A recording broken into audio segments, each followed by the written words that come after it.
రాయపాటి అరుణ్ గారు good morning.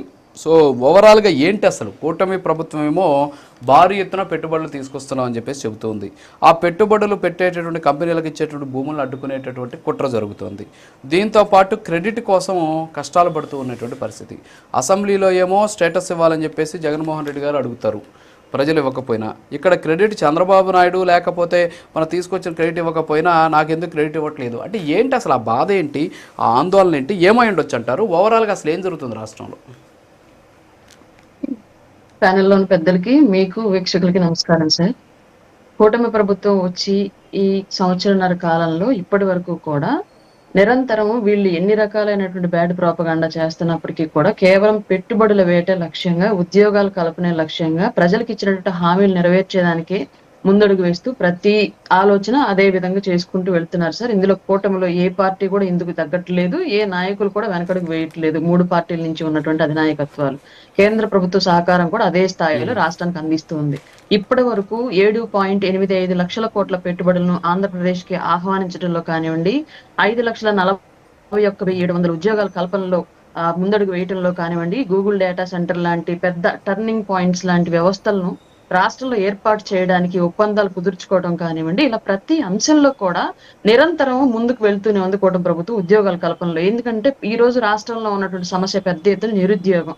ఈ నిరుద్యోగం మూలంగానే రాష్ట్రంలో ఎన్నో సమస్యలు మళ్ళా ఉత్పన్నం అవుతూ ఉన్నటువంటి సిచ్యువేషన్ మనం చూస్తూ ఉన్నాం. కాబట్టి అనుభవజ్ఞులైనటువంటి చంద్రబాబు నాయుడు గారి నాయకత్వంలో, అలాగే ఇప్పటికీ యువ నాయకత్వాన్ని ముందుకు తీసుకెళ్తూ రాష్ట్రంలో ఉన్నటువంటి ప్రజలకు ఇచ్చినట్టు హామీలు, గ్రామాన పల్లెల్లో రోడ్లు వేయడంతో పాటు కేంద్రం నుంచి నిధులు తీసుకొచ్చి సఫలీకృతం అవుతున్నటువంటి పవన్ కళ్యాణ్ గారితో పాటు అంతే స్థాయిలో రాష్ట్ర ప్రభుత్వానికి మిగతా రాష్ట్రాలతో కంపేర్ చేస్తే కొంచెం పెద్దన్న పాత్ర పోషిస్తూ ఎక్కువ స్థాయిలో సహకరిస్తున్నటువంటి బీజేపీ అధిష్టానంతో పాటు ప్రతి ఒక్కళ్ళు కూడా ఈ కార్యోన్ముఖులే ముందుకు వెళ్తూ ఉన్నారు సార్.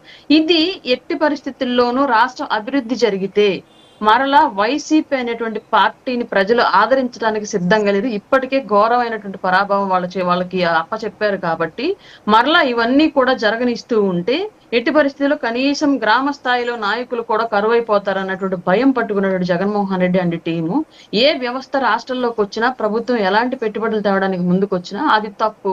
ఒకటి పర్యావరణం అంటారు, లేదంటే 2 ప్రభుత్వ భూములో ఆస్తులు, ప్రజల ఆస్తులు తాకట్టు పెట్టడం, అమ్మేసుకోవడం అంటారు, లేదంటే కూటమిలో ఉన్నటువంటి నాయకుల యొక్క బినామీలకి ఇవి కట్టబెట్టడం అంటారు. ఇలా రకరకాల ప్రోపగాండాలు చేయడం ముందు, తర్వాత మరలా ప్రజల్లో నుంచి వ్యతిరేకత వాళ్ళు ఫేస్ చేసిన తర్వాత మరలా యథావిధిగా ఇట్లా జగన్మోహన్ రెడ్డి గారు మీడియా ముందుకు వచ్చి లేదు ఇది నిజమే, డేటాకి మైండ్ యాడ్ చేస్తే ఏ అవుతుంది, ఇలా రకరకాల ఆయన కొత్త ప్రొనౌన్సియేషన్లు వెతుక్కొని వాటిని ఇక్కడ విశదీకరించి మాట్లాడి వెళ్ళడం, ప్రతిసారి ఒక మేమర్ కంటెంట్ ప్రజలకు ఇచ్చేయడం అనేది మనం చూస్తూ ఉన్నాం సార్. ఇది క్లియర్లీ వీళ్ళు ఎంచుకున్నటువంటి మార్గం ఏంటంటే కూటమి ఏం చేసినా అసలు తప్ప ఒప్ప అనేటువంటి అనాలిసిస్ తర్వాత కూటమి ఏ పని చేసినా సరే ఫస్ట్ అర్జెంట్ గా ప్రజల్లోకి అది నెగిటివ్ అని తీసుకెళ్లాలి. ముందు అది నెగిటివ్ అని ప్రజల్లోకి బలంగా మనకు ఉన్నటువంటి YouTube channels, social media handles, main media channels ద్వారా బలంగా తప్పు అని తీసుకెళ్లిన తర్వాత అప్పుడు ప్రజల్లో నుంచి ఎలాంటి ప్రతిఘటన వస్తోందో దాన్ని తీసుకొని మనం మీడియా ముందుకెళ్ళి అప్పుడు అది కాదు ఇది మా ఉద్దేశం అని చెప్పగలగాలి. ఈ లోపు జరిగేటువంటి డ్యామేజ్ ఎలాగో ప్రజల్లో జరిగిద్ది అనేటువంటి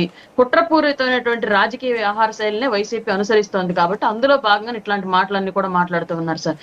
ఏ కంపెనీ ఇది మన టైంలోనే కాదు, వైసీపీ టైంలో అయినా సరే ఏ కంపెనీ వచ్చినా సరే వాళ్ళకి తక్కువ రేట్లకు భూములు ఇవ్వడం అనేది సర్వసాధారణం. ఎందుకంటే వాళ్ళు వ్యాపారవేత్తలు. మనం వాళ్ళకి కావాల్సినటువంటి సౌకర్యాలను మన రాష్ట్రంలో మనం కల్పిస్తేనే మన రాష్ట్రంలో పెట్టుబడులు పెట్టి వాళ్ళు మన వాళ్ళకు ఉద్యోగాలు ఇవ్వడం కానివ్వండి, మన రాష్ట్రంలో ఉత్పత్తులు తయారు చేయడం కానివ్వండి, దాని ద్వారా రిటైల్, ఎక్స్పోర్ట్, ఇంపోర్ట్ల ద్వారా రాష్ట్రానికి వచ్చే ఆదాయం కానివ్వండి, ఇవన్నీ పెరిగేటువంటి అవకాశం ఈ వ్యాపార వ్యవస్థలో ఉండేటువంటిది అందరికీ తెలిసిన విషయమే. అసలు ఎందుకంటే వీళ్ళు అసలు క్లియర్ గా మీకు ఒక విషయం చెప్తాను. నేను నాకు ఇప్పటి వరకు తెలియదు, నాకు నిన్నే తెలిసింది. మందబయలు భూములు అని చెప్పేసి ఆంధ్రప్రదేశ్ లో ఉంటాయి సార్, మందబయలు అంటారు వాటిని.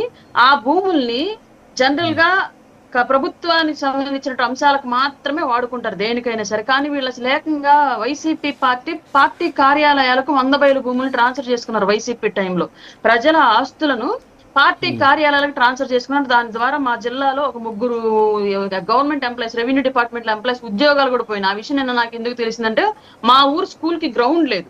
మందబయలు భూమి ఉంటే ఆ మందబయలు భూమి గురించి నేను ఈ భూమిని స్కూల్ గ్రౌండ్ కేటాయించండి అని చెప్పేసి నేను సదరు కలెక్టర్ గారిని ఎమ్మెల్యే గారిని కలిసినప్పుడు నాకు ఈ వివరాలు తెలిసాయి. గతంలో ఈ మందబయలు భూములు అధికారికంగా పార్టీ కార్యాలయాలకు ఇచ్చారు వైసీపీ టైంలో ఉద్యోగస్తులు, వాళ్ళ ఉద్యోగాలు కూడా పోయాయి. ఇది అధికారికంగా మేము ఇవ్వడం కుదరదు అని చెప్పేసి నాకు వాళ్ళు రిప్లై ఇవ్వడం జరిగింది. దాని మీద ఇప్పుడు నేను మళ్ళీ ఎడ్యుకేషన్ మినిస్టర్ గారిని కలవాల్సిన సిచ్యువేషన్ ఉంది. కాబట్టి ఇట్లాంటి దారుణమైన పరిస్థితులు గత వైసీపీ కాలంలో చేసిన వాళ్ళు ఇవాళ వ్యాపారస్తుల కోసం, ప్రజల ఆ రాష్ట్రంలో ఉన్నటువంటి నిరుద్యోగుల ఉద్యోగాల కోసం భూములు ఇస్తూ ఉంటే దీన్ని తప్పుపడుతున్నారు. పార్టీ కార్యాలయాలకు ప్రభుత్వ భూములు వాడుకోవచ్చు వైసీపీ టైంలో, ఇక్కడ మాత్రం పెద్ద ఎత్తున ఉద్యోగాల కల్పనకు వచ్చేటువంటి వ్యాపారవేత్తలకు తక్కువ రేట్లకు భూములు అమ్మడం మాత్రం తప్పుగా చూపిస్తోంది వైసీపీ పార్టీ. ఈ విషయం ప్రజలు తెలుసుకోవాలి ఫస్ట్. అసలు ఆ రోజు చెప్పడానికి ఎవరు లేరు, ఆ రోజు మాకు ఇవన్నీ పూర్తిగా తెలియలేదు. ఈ రోజు మేము చెప్పే లోపే వాళ్ళకు ఉన్నటువంటి ఛానల్స్ ద్వారా మా మీద బురద జల్లేటువంటి ప్రయోగాలు అయితే విపరీతంగా చేస్తుంది వైసీపీ. Okay madam, yeah. మంచా నాగమల్లేశ్వర్ గారు, గుడ్ మార్నింగ్. సో ఏంటి ఏఐ అంటే మైండ్కి డేటాకి మైండ్ని అప్లై చేయడం అని చెప్పేసి జగన్మోహన్ రెడ్డి గారు చెప్పడం, ముందేమో మీ పార్టీకి సంబంధించినటువంటి నాయకులు, అధికార ప్రతినిధులేమో డిబేట్స్లో, అలాగే మీడియా ముందు పార్టీ నాయకులు, అలాగే మీ మాజీ మంత్రి కూడా బయటకు వచ్చి అదొక గోడౌన్ అని చెప్పేసి చర్చా వేదికలు పెట్టడం. సో మళ్ళీ జగన్మోహన్ రెడ్డి గారు వచ్చేసి మంచిదే, మేము ఆహ్వానిస్తున్నాం, అది నేనే తీసుకొచ్చాను, ఆ క్రెడిట్ నాకు ఇవ్వట్లేదు, అదాని పేరు కూడా ఎత్తలేకపోతున్నాడు అని చెప్పేసి చెప్పడం. ఏంటి అసలు ఈ ఎపిసోడ్ అంతా ఏంటి, క్లారిటీ ఉందా? సార్ నా వాయిస్ వినిపిస్తుందా సార్? వినిపిస్తుంది, మాట్లాడండి. యా. సో మీకు